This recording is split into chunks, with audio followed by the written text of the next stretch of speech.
Good morning friends, मैं doctor VK Mishra from Gastroliver hospital Swaroopnagar Kanpur. आज हम बात करेंगे लेरिंजाइटिस के काजेस के बारे में।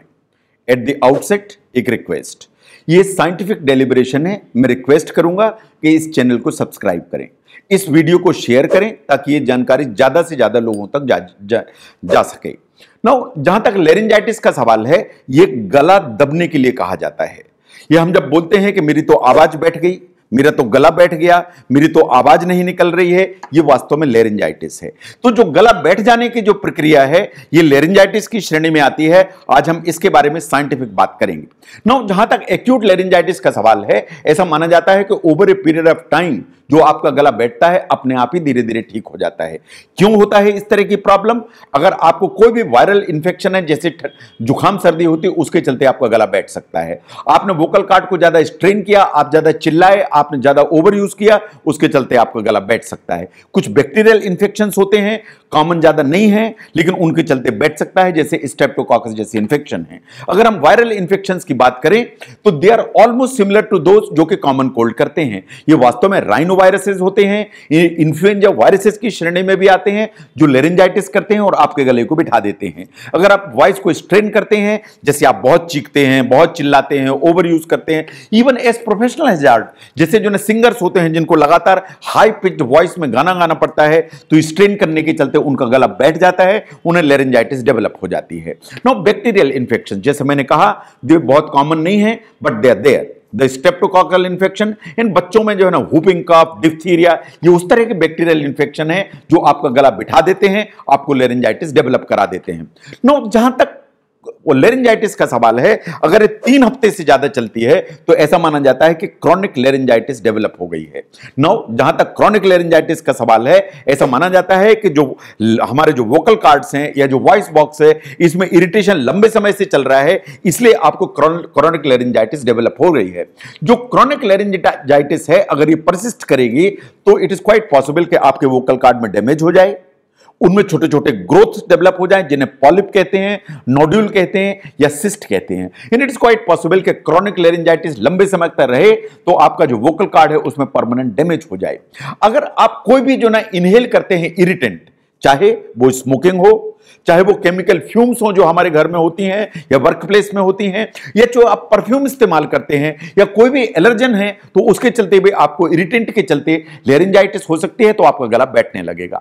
अगर आपको एसिड रिफ्लक्स है, जिसके चलते आप सोते हैं तो एसिड आपकी खाने की नली में आता है और गले को इरिटेट करता है, या आपको हाइटस हर्निया है जिसके चलते एसिड यहां तक आ रहा है, आपके गले को इरिटेट कर रहा है, तो वास्तव में आपका गला बैठा रहेगा, आपको लेरिंजाइटिस डेवलप हो जाएगी। अगर आपके साइनसेस में इंफेक्शन है तो उसके चलते जब आप रात में सोएंगे तो आपके गले के पीछे से कुछ इंफेक्शन या पस के जो पार्टिकल्स हैं वो गले में जाएंगे, इन आपकी लेरिंग्स को इन्फ्लेम करेंगे, इन आपकी आवाज बैठेगी, क्योंकि आपको लेरिंजाइटिस डेवलप हो जाएगी। ये जो पीछे की तरफ जो पस के जो पॉइंट्स जाते हैं, इसे कहते हैं पोस्ट नेजल ड्रिप। अगर पोस्ट नेजल ड्रिप चलेगी तो वास्तव में आपको लेरिंजाइटिस हो जाएगी। अगर आप अल्कोहल रेगुलर यूज करते हैं, ज्यादा यूज करते हैं, तो आपका जो थ्रोट है वो हमेशा उसमें ड्राइनेस होती है। ओवरऑल आपकी जो बॉडी है उसमें वाटर लॉस होता है। इन वाटर लॉस होने के चलते एक लोकल लेवल पे जो डिहाइड्रेशन है उसके चलते इरिटेशन, लेरिंजाइटिस, एंड आपके गला दबे बैठे होने की या दबे रहने की समस्या रहेगी आपको। अगर आपको हैबिचुअल ओवर यूज करने की आदत है वॉइस को, जैसे चीयर लीडर्स होते हैं, इनको जो ना प्रोफेशनली चिल्लाना पड़ता है, तो इसके चलते इनकी जो वॉइस है वो हमेशा नीचे की तरफ जाती है, इनका गला दब जाता है, इन्हें लेरिंजाइटिस डेवलप हो जाती है। जैसे मैंने कहा कि इरिटेंट्स लाइक स्मोकिंग, चाहे वो एक्टिव स्मोकिंग हो या पैसिव स्मोकिंग हो, कि दूसरे लोग पी रहे हैं, आप बैठे हुए हैं, फिर भी आपकी बॉडी में स्मोक जा रहा है, उसके चलते भी इरिटेंट्स के चलते आपका जो गला है वो बैठेगा, आपको लेरिंजाइटिस डेवलप हो जाएगी। कभी कभी फंगल के चलते भी आपको लेरिंजाइटिस होती है, फंगस इंफेक्शन के चलते, but they are very uncommon, they are usually को इन्फेक्शन। ये यूजुअली होते हैं उन पेशेंट्स में जिन्हें के इम्यूनो कंप्रोमाइज स्टेट है, जैसे कोई एचआईवी का पेशेंट है, एड्स का पेशेंट है, इट इज क्वाइट पॉसिबल कि उसको लेरिंजाइटिस अगर डेवलप हो जाए तो उसको फंगल लेरिंजाइटिस डेवलप हो जाएगी। Then there are certain parasites also जो कभी कभी लेरिंजाइटिस करते हैं, but they are very rare. तो मोटे तौर पे अगर हम देखें तो सबसे ज्यादा लेरिंजाइटिस जो डेवलप होती है उसके 3 या 4 ही कारण सामने आते हैं। Number 1 are the viruses, number 2 is the over strain, number 3 are the irritants, चाहे वो स्मोकिंग हो, परफ्यूम्स हो, एलर्जेंस हो या वर्क प्लेस में जो इरिटेंट्स हो उनके चलते होती है। तो these are the common reasons, but other reasons are also there, but they are not that common. Now problem is कि क्या लेरिंजाइटिस एकदम नॉमिनल प्रॉब्लम है? क्या हमेशा ऐसा मानना चाहिए कि मेरी आवाज बैठी तो समय के साथ ठीक हो जाएगी, या ओटीसी मेडिसिन से ठीक हो जाएगी, या होम रेमेडी से ठीक हो जाएगी? यह बात हमेशा सही नहीं है। कभी कभी जो लेरिंजाइटिस है यह सीरियस प्रॉब्लम का इंडिकेशन होती है। कभी ऐसा होता है कि आपकी आवाज अगर बैठी है, लगातार 3 हफ्ते तक बैठी हुई चल रही है, परसिस्ट कर रही है, तो आपको डॉक्टर को दिखाने की जरूरत है। कभी कभी यह लेरिंजियल कैंसर का संकेत होती है कि कहीं एरिटिनॉइड जो कार्टिलेज है उसमें कोई कैंसर तो नहीं है, कहीं वोकल कॉर्ड में आपको कैंसर डेवलप तो नहीं हो रहा है, एपिग्लॉटिस पर कैंसर डेवलप तो नहीं हो रहा है, जैसा कि आपको एंडोस्कोपिक फोटोग्राफ में दिखाई दे रहा है कि आपको लेरिंजियल कैंसर डेवलप हुआ। नाउ किसी भी कारण के चलते अगर आपकी जो वोकल कॉर्ड है उसमें पैरालिसिस हो जाएगी, या जिसे समझते हैं कि वोकल कॉर्ड में लकवा हो जाएगा, तो आवाज आपकी बैठ जाएगी, आपका आवाज दब जाएगी। और अगर आपकी आवाज दबी तो वो लगातार दबी हुई चलेगी, 3 हफ्ते के बाद भी चलती रहेगी एंड किसी भी चीज से ठीक नहीं होगी। आपने कोई ऑपरेशन कराया खाने की नली में, उसके चलते अगर आपकी रिकरेंट लेरिंजियल नर्व डैमेज हुई तो आपको वोकल कॉर्ड पैरालिसिस हो जाएगी।